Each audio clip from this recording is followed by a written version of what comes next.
बीच राकेश झुनझुनवाला के निवेश वाली कंपनी इन्वेस्टर्स नॉलेज का आईपीओ आज से खुल चुका है। प्राइस बैंड 1265 से लेकर 1329 रुपीज प्रति शेयर का है। इशू साइज करीब 2498 करोड़ रुपए का है। पूरा का पूरा इशू ऑफर फॉर सेल है।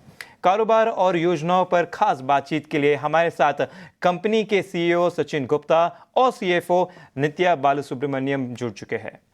तो आप दोनों का बहुत बहुत शुक्रिया हमारे साथ जुड़ने के लिए। तो सबसे पहले सचिन जी, आपसे सवाल करना चाहूँगा।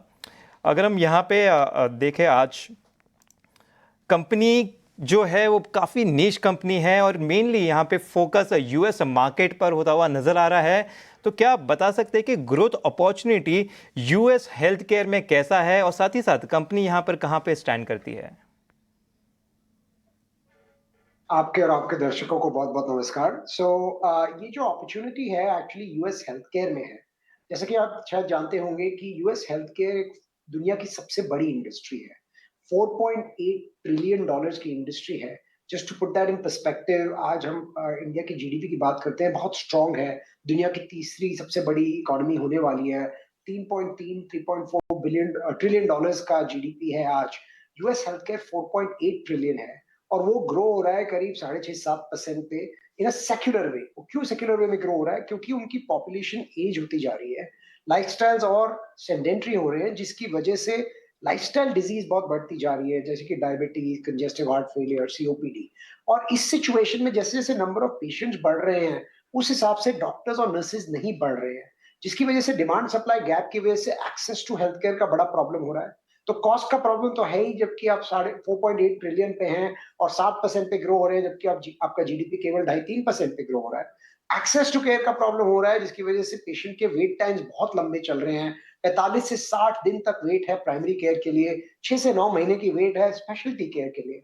और तीसरा, क्योंकि ये डॉक्टर्स और नर्सेज इतने ओवरवर्क हो गए हैं और उनके ऊपर और रेगुलेटरी ड्रिवन एडमिनिस्ट्रेटिव बर्डन्स बढ़ते जा रहे हैं कि वो अपना 50% समय स्पेंड कर रहे हैं नॉन पेशेंट केयर टास्क पे। जिस जिस बिल्कुल। तो सचिन जी, इन सारी चीज़ों को तो बहुत बेहतर तरीके से आपने बताया, लेकिन चूंकि आपकी कंपनी एक टेक्नोलॉजी ड्रिवन कंपनी है, तो किस तरह के टेक्नोलॉजी अपग्रेडेशन और इनोवेशन जो है वो कंपनी देख रही है? और ये जो रैपिड एडवांसमेंट है, ख़ासतौर पे आर्टिफिशियल इंटेलिजेंस का, मशीन लर्निंग टेक्नोलॉजी का, क्या ये एक चुनौती बनकर सामने आ रहा है? ये एक बहुत इंपॉर्टेंट बात हमने पहले से बनाई अपने बिजनेस में, क्योंकि हमारा बिजनेस टेक लेड था और ह्यूमन इन द लूप था।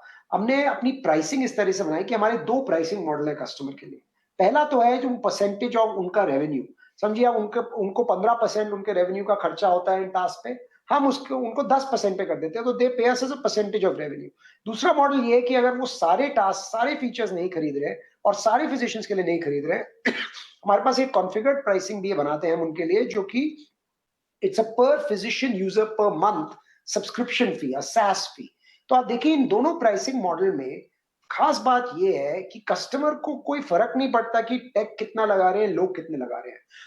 तो वो हमें बहुत इंसेंटिव देता है कि हम ज्यादा से ज्यादा टेक्नोलॉजी से लोगों को कम कर पाए, उससे स्केलेबिलिटी बहुत बढ़ती है बिजनेस की। दूसरी बात यह है कि मार्जिन जो है लोगों को कम करने से डायरेक्टली हमारी बॉटम लाइन पे फॉलो होते हैं। ये एक बहुत डिस्टिंक्ट चीज है compare to other classic sort of BPO IT services type of business, जिनमें उनको रेवेन्यू मिलता है based on the number of people they deploy.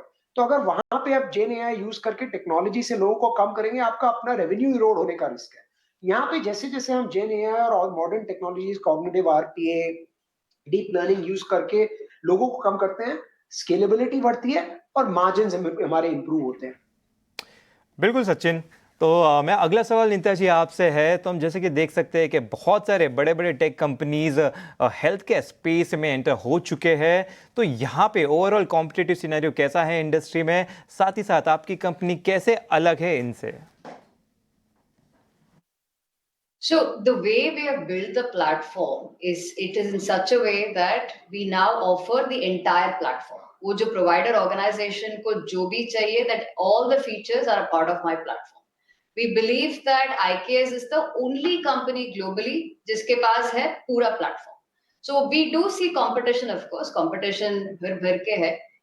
अगर if your TAM is like $225 billion तो competitors होंगे ही.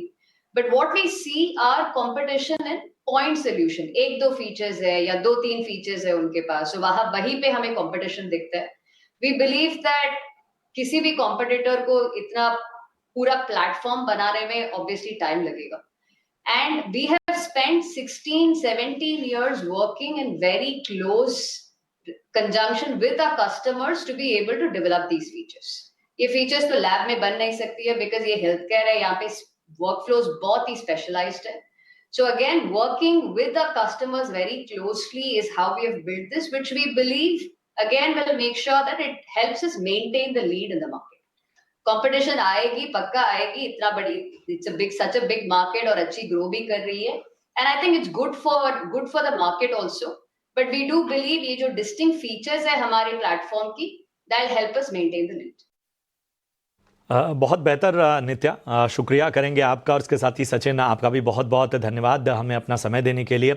आपको, आपकी पूरी टीम को, आपके कारोबार के लिए, आईपीओ के लिए हमारी ओर से ढेर सारी शुभकामनाएं.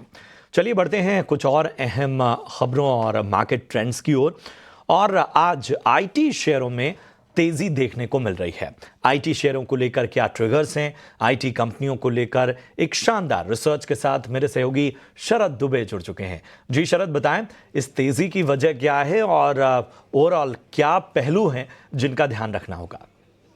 जी बिल्कुल, आज देखें तो आईटी इंडेक्स ही एकमात्र इंडेक्स है जहां पे आज अच्छी गेन्स देखने मिल रही है. बाकी सारे सेक्टर्स में जो है वॉलेटिलिटी है या आप कह सकते हैं गिरावट है. लेकिन आईटी इंडेक्स हिट क्यों है, इस पे बात करेंगे. और ऑफ कोर्स याद रखिए कल रात को जो है यूएस में सीपीआई इंडेक्स डेटा भी आया था, वो लार्जली इनलाइन आया था. और उसके कारण भी जो है हम देखें नास्दाक में अच्छी तेज़ी देखने मिली है.